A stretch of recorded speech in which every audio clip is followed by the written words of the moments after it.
Қазақстандық кәсіпқой боксшылар арасындағы ең жастарының бірі әрі жарқын проспект Садриддин Ахмедовтың келесі жекпе-жегі туралы жаңа ақпарат шықты. Мансабында 11 жекпе-жек өткізіп, оның бәрінде ұтысқа ие болған.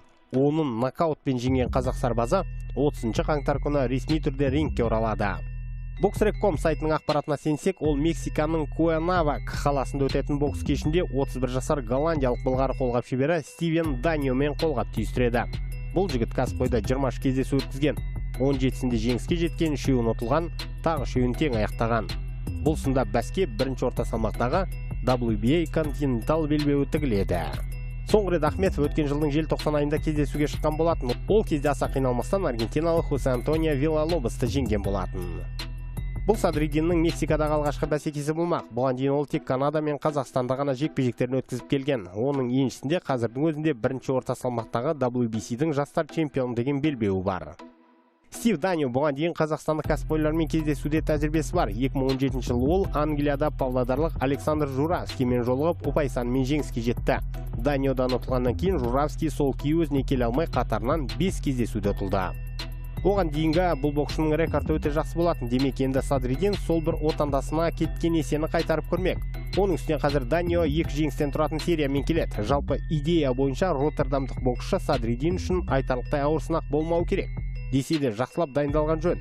Мадияр Ашкеев пен Али Ахмедовтердің жеңілістерінен кейін біздің жанкүйерлердің көңілдері көпті.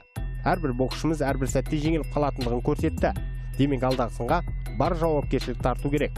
Кездесуге әлі бір айдан аса уақыт бар. Ахмедов қазір Канадада оқу-жаттығу жұмыстарын пысықтау үстінде.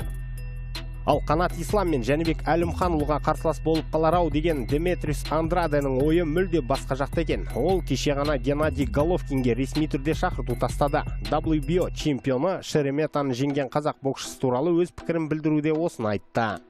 Мен Геннадийдің сынын көрдім, шамамен былай болып қалыпты деп баяу соққы жұмсауды көрсетті. Десе де мен оны сыйлаймын. Осы шама жасқа келсе де үлкен сындар алып жүр. Оның өнер көрсетуі жақсы болды. Қарсыласы да мықты екен. Барынша шыдады. Головкин үлкен сындарды күтіп жүр. Егер Билли Джо Сондерс одан қатты қорқатын болса, Triple G мен шығуға дайынмын. Ақпан айында кездесу жасайық. Жоқ, ол кездесуде бірнеше соқ қалды ғой. Сондықтан уақыт берейін. Наурызда шығайық. Маған рингке оралар сәт туды. Діттегенім Triple G болмаса Билли Джо. Біз бір платформада өнер көрсетеміз. Демек кездесу жасайық, деді ол. Я байқағандарыңыздай, Андраде қазақстандық боксшы туралы айтып тұрып, Жәнібекті де қанатты дауызын алған жоқ. Демек, бұл сындар оны мүлде қызықтырмайды. Қанатты қайдан, бірақ Жәнібек келесі жылдың басында үлкен сын ұйымдастыратын болса, онда жыл соңында Деметриусқа қол жеткізіп қалуы мүмкін. Өйткені Головкиннің жоспарында Андраде мүлде жоқ. Оның үстіне Гена көктемде сынға түсетін болса, ол тек мамыр айы болады. Және мұнда оның қарсыласы мексикалық болуы мүмкін. Не Канело болмаса Хаймен Мунгуя. Менің ойым осы. Ал сіздер пікірлеріңізді комментке қалдырыңыздар. Бейне материалына лайк басыңыз, пікір қалдырыңыз. Бұл мен үшін маңызды. Бейне роликті түрлі әлеуметтік желі арқылы таратуға атсалысыңыздар. Сондай-ақ Инстаграмдағы парақшамызға да жазыла кетіңіздер. Сілтемесі бірінші комментке қыстырулы. Уақыт тауып тамашалағандарың үшін рахмет. Қазақ батырларының жеңісті жорықтары молынан болғай.